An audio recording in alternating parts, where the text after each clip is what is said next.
This is part 3 of a series going over tips in 7 Days to Die. You don't have to have watched the other 2, but we are going to be starting off at number 21 and ending at number 30, and I don't want you to be confused, so just know that this is part 3 and you can watch those other videos later. This section's theme is going to be all about books and magazines, not these kinds of magazines, but the readable magazines, which are of course the big progressional currency in 7 Days to Die. Let's get into those tips. If I can just line this up. Can you see? Is this loaded? Okay, let's move on.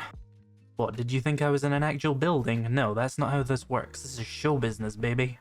This first tip is a really simple one, but it's one that a lot of people do struggle with when they first start out in 7 Days to Die, and that is knowing whether or not you need to read a book. Now, if we take a look in my inventory here at Lucky Looter Volume 2, you will notice that it has a book symbol in the top left, which matches the one at the top there.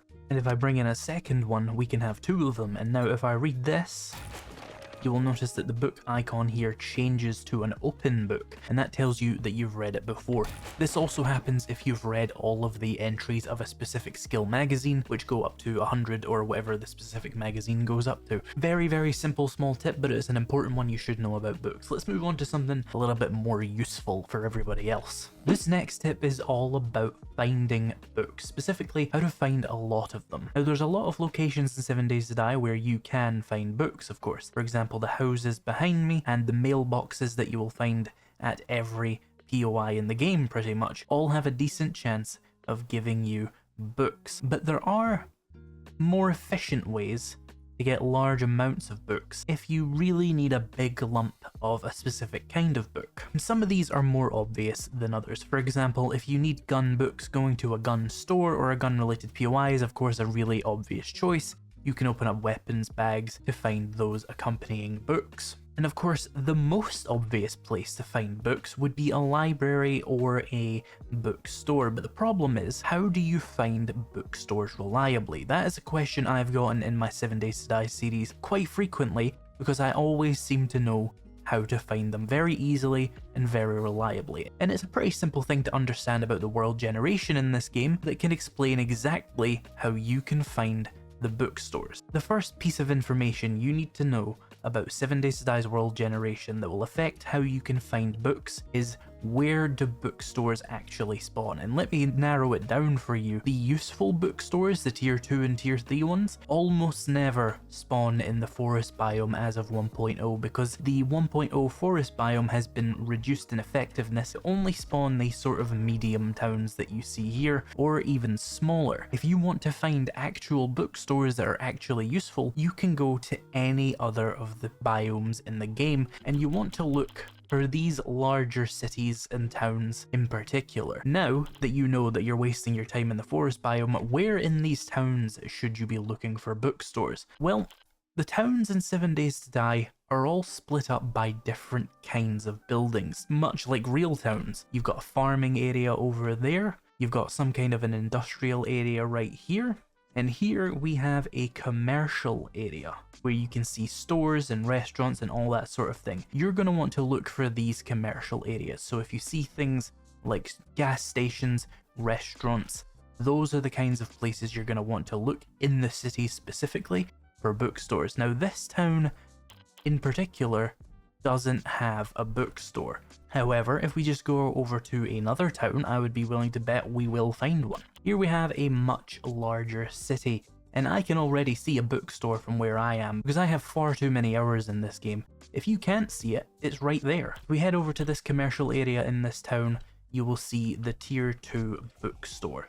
And we found it quite easily because we could see it from above, of course, but you want to go around and look for the areas where there's restaurants, gas stations, anywhere where a person would purchase stuff, right? And of course, if you come to a downtown section, this is a little bit less specifically helpful because I didn't think of this initially, but downtown is also where the library POIs tend to spawn. So if you find the taller buildings, the more dense building, that is where you'll find libraries if your town is going to have one. One thing to note, the Crack-A-Book HQ building, which just happens to be here, which was very convenient for me, is a really bad choice for books. If we head into the basement, we will find that there's a few Crack-A-Book crates in it which are good for books, but it's not worth the massive fight in this place. Also, just across here, I noticed another bookstore. So there can be multiple in each city if you weren't aware. Now we've seen this POI twice. This is one of the 2 POIs you're really going to want to concern yourself with books. This is the tier 2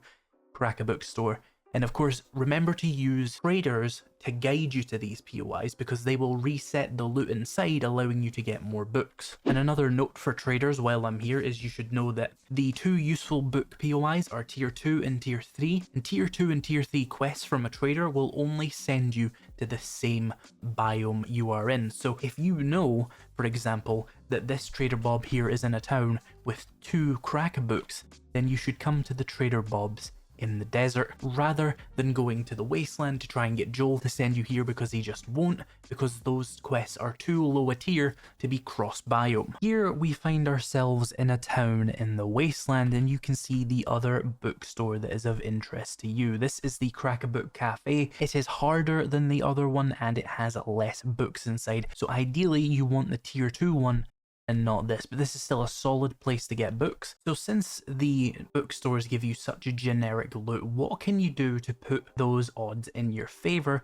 and specifically find the books that you want out of the bookstores? You're of course going to come over to your crafting skills here, and each book will tell you a corresponding skill that it governs. Now I've been told in some language packs it doesn't do this, and that's really annoying. So what I'm going to do really quickly is just click on each of these so that anybody in any language pack can pause on the specific one they want to see, and they can see what book aligns with what skill. Most of them are pretty intuitive, but just to be sure, let's do this. One thing that is worth noting is robotics is boosted by electrocutioner and or robotics, so you can really juice this skill with a lot of investment in intellect and get to like drones very quickly. And of course armor is boosted by attribute level, so you can boost that one quite a bit as well. Most perks you can only put 5 points in it, you can put a lot of points in attribute levels. And you'll notice that advanced engineering comes up in a lot of these. Keep that in mind, we're going to talk about that later. And you'll notice that on workstations it will be advanced engineering and lockpicking up to crafting level 15. Keep that in mind as well. And then vehicles is Grease Monkey. Okay, but of course the fact that you boost one of the skill magazines in the tree is a double-edged sword, which brings us to the next tip, which is how to get less of the books you don't want, which is basically you need to be very careful about which perks you actually take, specifically in terms of how loot tables are grouped. Now what I mean by how loot tables are grouped is if we head over to this working stiff tools, for example, if we come inside, we will find a bunch of these tool crates, and these tool crates are all tool related loot, and that includes pretty much all of the vaguely tool related skill magazines like harvesting tools, repair tools, salvage tools, vehicles, workstations, traps, electrician. Tools in particular is a very broad loot table, and it's the one that you have to be most careful with, and that's where advanced engineering is a massive pain in the ass, because it boosts electrician, traps, workstations, repair tools, which is 4 skills, meaning that if you take advanced engineering, it's less like getting a boost for your repair tools and more like getting a tiny boost for your repair tools and a big boost for your electrician, traps and workstations as well, and it very much dilutes the table. Another one that comes up a lot is Miner 69er. Harvesting tools shares a loot table with vehicles, and if you, like most people, put a lot of points in Miner 69er, you will find yourself really restricted on the number of books you find in vehicle adventures, so you'll have to get all the way through harvesting tools to then suddenly open up the loot table for things like vehicles or workstations. So when you're taking your perk points, really do consider, is what I'm about to take going to make it harder for me to actually progress my loot and crafting in that specific thing. I like to interlace those bigger tips with smaller tips that are easier to digest, and this one is very simple. Do not forget that traders sell books. Specifically, they will usually sell books related to their skill profession. For example, Bob here, he's a big vehicle guy, as evidenced by the bus on his roof. How did he get the bus on the roof? Don't think about it. And he is generally going to sell you books related to vehicle adventures and tools. Trader Joel is going to give you armor. Trader Jen is going to give you medicine. Trader Hugh is going to give you a whole variety of things for weapons, which does make him a little bit less useful because there's such a broad range of weapons that it's a lot less likely that you're going to benefit from him specifically. And Trader Rect is all about cooking and farming. So when you're going around checking the traders for the various things you want to buy, don't forget to check this reading materials tab because, for example, here we have Trader Bob, who has a bit of an affinity for tools as well as vehicles. No vehicles this time, but you can see he has a good amount of forge aheads. Now, a little while ago, I mentioned that you probably want to get your armor skill up to the max pretty much as soon as possible, and you might be wondering why. Well, first of all, it's a skill that you can max out very quickly because it practically has no cap on the number of points you can put into attributes to then boost the skill. And, you know, 4 or 5 bookstore trips, you will complete Armorer very easily. And the reason you want to complete Armorer, other than just, you know, you need armor, which is good, is you want 100% the outfit I am wearing here, the nerd outfit. This gives you a 50% chance to get 1 extra skill point from every book you read. You'll need it at level 6 to get that good of a benefit, but you need to be level 100 in Armorer to get this. If you want to progress as quickly as you possibly can, in the long run, it will be the nerd outfit because it will reduce the amount of books you have to find quite drastically. For example, here's harvesting tools. Let's get a bunch of books.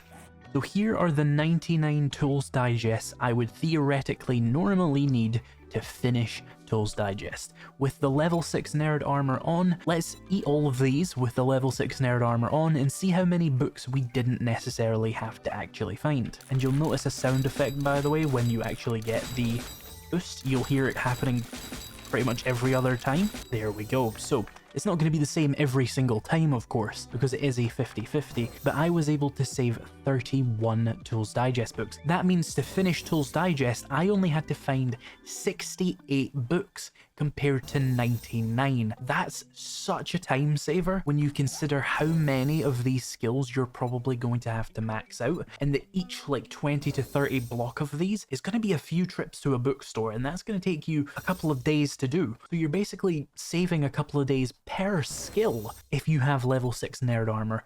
This next tip is yet another little trick you can use to maximize the speed you progress through this at, and it involves that little boost I mentioned earlier. Head over to workstations, you'll notice that it says lockpicking boosts up to crafting level 15. What that means is if you put points in lockpicking, you will get a massive boost to the amount of forge aheads you find, but only until the skill is level 15. Now, the obvious way to exploit that I can't believe they didn't think of when they put it in, is just get to 14 forge aheads and then don't read them again until you have enough to finish it. So for example, if we go into my intellect here, dump a bunch of points in, it doesn't matter right now, and then put a few points into lockpicking, I will now have a very, very good chance of finding a lot of forge aheads. Let's say I have my level 6 nerd outfit on, and I don't have the rest of these books right now. 9, 10, I'm not going to risk that because I could end up with 15 and that would lose me the ability, so we got there in 10 books. Then, since we're at level 13, we know without the nerd outfit, we would need a maximum for forge aheads of 62 more books. Well, just hold on to them until you find 62 more books. And of course, if you've got a nerd outfit, you can do that a lot sooner. You can probably safely start eating them all at about 50 of them stored. You can just keep them in your base. You don't have to read them, and you can keep benefiting from the exclusive benefit of lockpicking. And this is especially powerful when you consider that otherwise you have to boost workstations with advanced engineering, which will also boost traps, electrician, and repair tools, completely diluting your loot tables with so much shit you don't want. So use lockpicking to boost workstations and keep it below 15, and you'll never have to put a point in advanced engineering, and you can get forge aheads done very quickly, especially if you combine it with the nerd armor. This next tip is another way to get a lot of books in 7 Days to Die. Loot bags, the ones that zombies and zombie animals drop when you kill them occasionally. And first of all, you should be aware that you will get a lot of those during Horde Nights. So make sure you bring your nerd armor to Horde Night if you want to maximize the amount of books you gain during that. And also the wandering hordes that attack your location every like 12 hours, it's usually a group of like 6 to 12 zombies, they have a boosted chance of giving you loot bags as well. And the harder the zombie, the better the loot bag, and then the more stuff you're gonna get from the loot bag, which includes pretty often books. But there's a way you can really farm loot bags later in the game. This isn't going to help you early on, but if you want to make a sudden switch to a different type of weapon, for example, you want to come out here to the Wasteland, because this is an infinite bounty of loot bags. If you're brave enough, that is. Now, as you travel around the Wasteland, you will encounter two absolutely nightmarish types of enemies. The zombie bear, which looks like this, you can tell it's a zombie because of all the flesh stuff, but also the glowing eyes, and the dire wolf, which looks like a werewolf that decided to run on all fours again. These two enemies are two of the hardest in the game.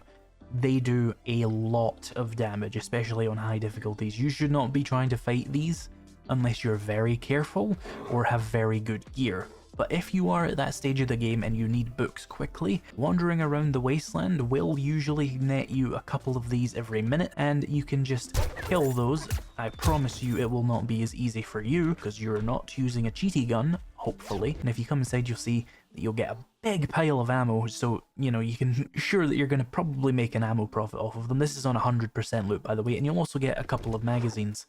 As well as in the bear here, we got 4 armored ups. That's pretty good.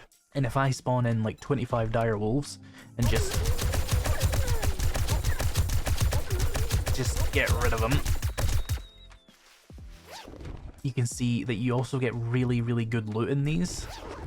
Like nail gun, explosives, magazines, tools. Of course I'm max level, so you're not gonna find it quite as well as I am, but yeah, these loot bags are very profitable for a bunch of things, and you can just find them by wandering around the Wasteland and killing zombie bears and zombie dogs, or zombie wolves I should say. Not zombie dogs are useless. It is important to note though that there is also regular bears. They're useless to you, the small and large variants. So if you're short on ammo, don't go wasting it on those. So that was all the tips specifically around skill magazines. You should have a pretty easy time finding more of them. Look, there's a bookstore over there. You'll get good at recognizing them from various different angles. Look, there's another one. There's another one in this town. There's 2. That one and that one. You can just see them by their outlines. This is how a veteran 7 Days to Die player sees the world. Bookstores and everything else. So for the next tip, I want to talk about the best skill books that you need to keep your eyes open for. Now, by skill books, I mean the ones that give you permanent effects to your character. These are going to be more commonly found in mailboxes and newspaper stands. So the first thing you should know is pretty much every book in the Automatic Weapons Handbook is amazing. For Batter Up, you're going to want to look out for the Ragdoll Enemies one. This one is ridiculously good. You get a 1 in 5 chance to just make an enemy ragdoll. Not even like a knockover or a stun. They just get flung, and they take a lot longer to get up from that compared to a regular takedown. 2 good ones for bar brawling that you're going to want to keep your eyes open for are recovery of health in combat with every punch. So you're going to be looking for drinking beer, no longer blurring your vision and lasting twice as long. Beer is a very powerful stamina item that you will want.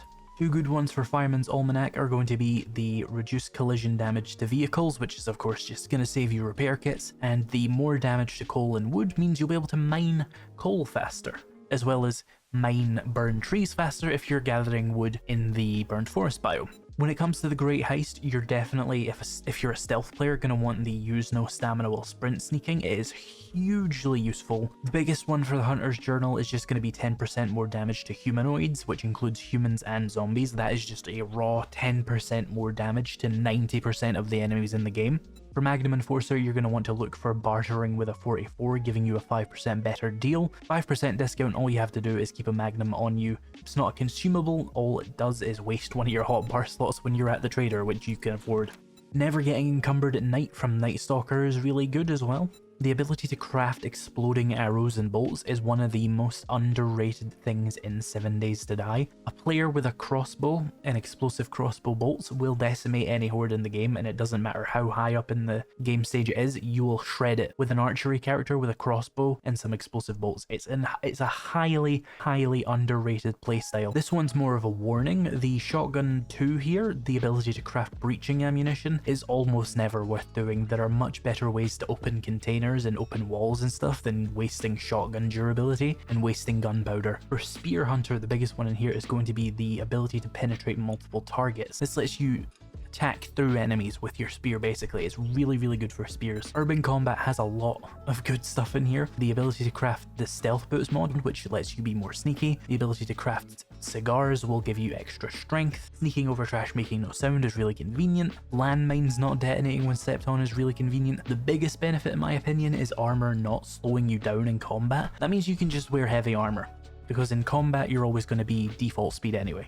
For Wasteland Treasures, you're going to want to look out for Volume 3, which gives you the ability to harvest acid from cars and medical equipment, as well as acid barrels, which are the green barrels that you'll find in a lot of POIs. You get a 25% chance, I think it is, to get 1 acid. That will be the bulk of the acid you will find in the game, probably. So that was all the individual skill books that I think are worth noting. Let's move on to the last tip, which is all about the completion bonuses, and the ones you should really care about. First of all, if you're mining, get all of Art of Mining. It's all good for mining, and you just get a free rank of Motherlode, essentially. Automatic weapons, this will make it so that you can sprint very quickly when killing a lot of zombies, and it's a really good way to play without a base. If you just kill a zombie every 20 seconds, you can outrun the zombies even on nightmare speed on Horde nights. Batter Up will give you the ability to refill your full stamina bar on club power attack kills, which is absurdly powerful, and it makes clubs probably tied for the best melee weapon in the game. The Great Heist completion bonus is just a free rank of lockpicking, so if you find the lockpicking mechanic really annoying and you want to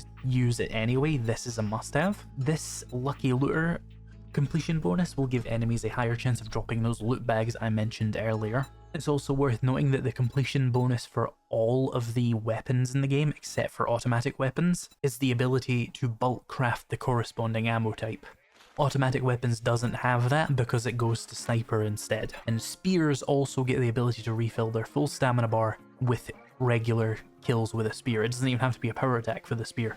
And of course, a really good one is the ability to find more legendary parts with the completion bonus for Wasteland Treasures. This is going to get you probably twice as many legendary parts. And while we're here, let me just give you another tip. The place for legendary parts, especially after you have the completion bonus for Wasteland Treasures, is Savage Country. By far, the best containers to search in the game to find legendary parts is going to be these types of containers right here. It's not a very high chance, but there's so many of them in here that you will usually come out with about 5 legendary parts from each Savage Country, and if you have the Wasteland Treasures, that can be as high as 10, depending on your loot abundance. And of course, a really nice thing about the Savage Countries is if you don't know where they spawn, they usually spawn very close to Crack-a-Books, so you can knock these two out whenever you find a commercial area in a town. These two are the bread and butter of your progression in 7 Days to Die 1.0. It's actually very repetitive now because of that. Finding Savage Countries and Crack-a-Books next to each other and just clearing them for legendary parts and books. So that was 10 tips for finding books and skill magazines in 7 Days to Die. If you enjoyed this video, let me know down in the comments, and of course leave any book related tips you have for new players down there. And if you haven't already, check out parts 1 and 2 of this series and part 4 when it comes out. Thank you so much for watching this video, and I'll see you in the next one.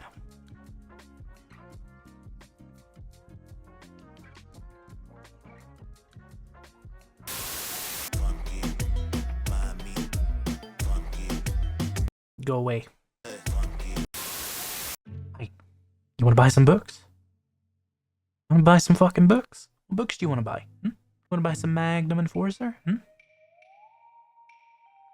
that what you like?